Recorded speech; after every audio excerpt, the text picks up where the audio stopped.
بسم اللہ الرحمن الرحیم۔ السلام علیکم ناظرین آپ دیکھ رہے ہیں ہمارا YouTube channel voice of Asif official. ناظرین آج کی ویڈیو میں ہم آپ کو نواسۂ رسول جگر گوشہ بطول کو شہید کرنے والے یزید لعین ملعون کی ہلاکت کے بارے میں بتائیں گے کہ اللہ تعالیٰ نے کس طرح یزید ملعون کو عبرتناک موت سے دوچار کیا۔ ناظرین یزید بن معاویہ تاریخ اسلام کا وہ بدترین شخص ہے جس کے ہاتھ اہل بیت رسول اللہ کے خون سے رنگے ہیں۔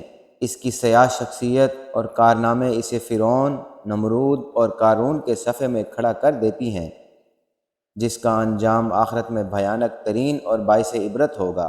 اس نے مدینہ میں فساد مچایا، کعبہ کو نذر آتش کیا اور سینکڑوں صحابہ کو اپنی بیعت توڑنے کی وجہ سے شہید کیا۔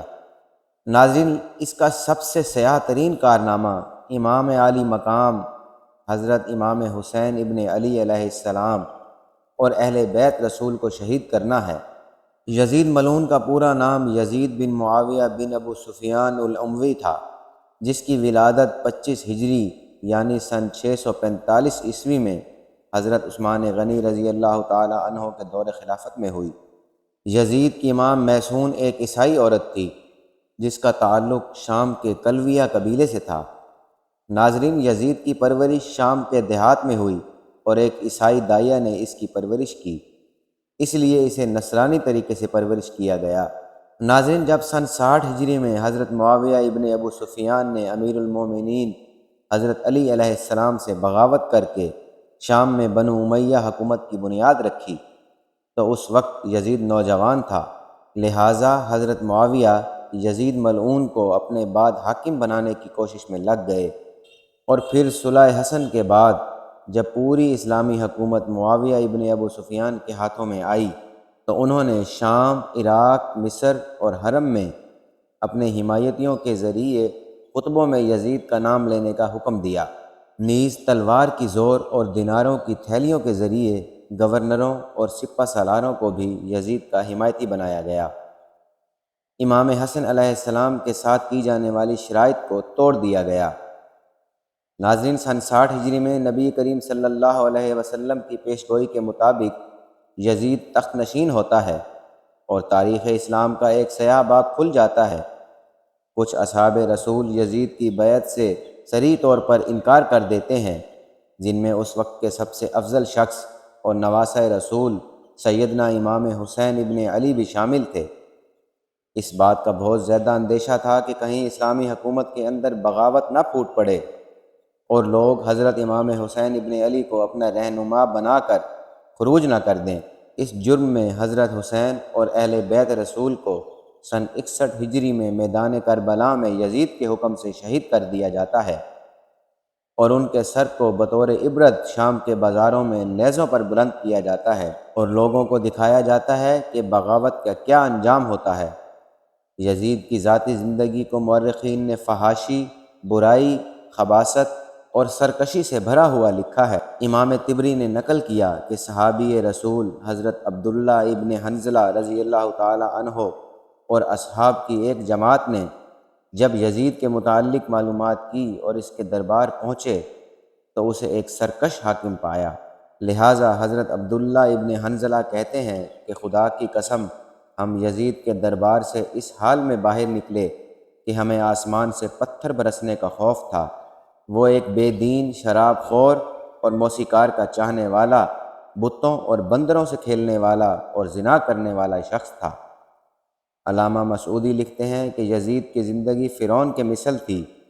شہادت حسین کے بعد بھی یزید ملعون نے لوگوں پر بے دریغ ظلم کیے۔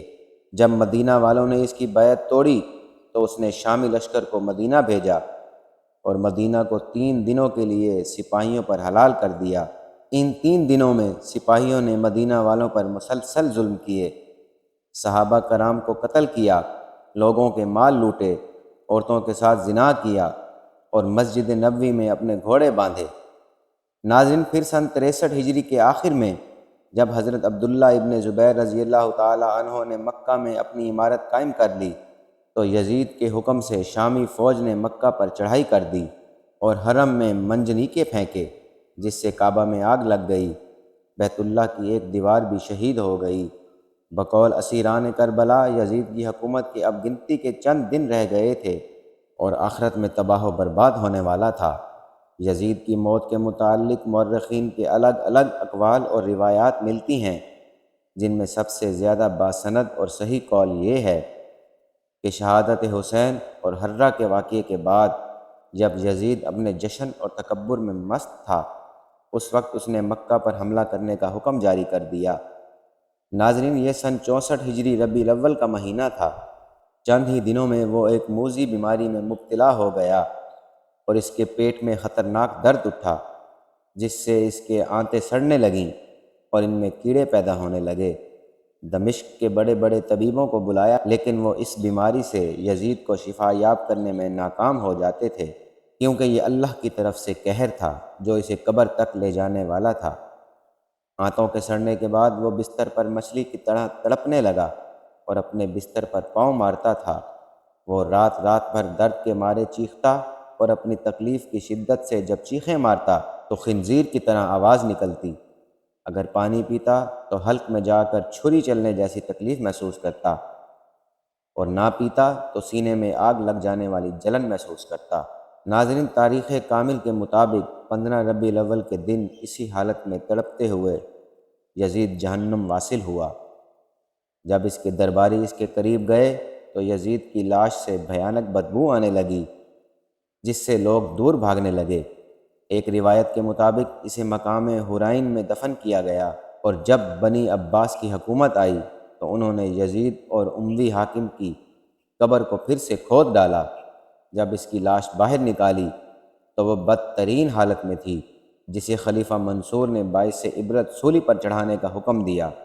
ناظرین، نواسۂ رسول جگر گوشہ بطول حضرت امام حسین عالی مقام کو شہید کرنے کا اللہ تعالیٰ نے یزید کو اتنے بھیانک موت سے دوچار کیا اور نشان عبرت بنا دیا۔ ناظرین، یہ تھی ہماری آج کی ویڈیو۔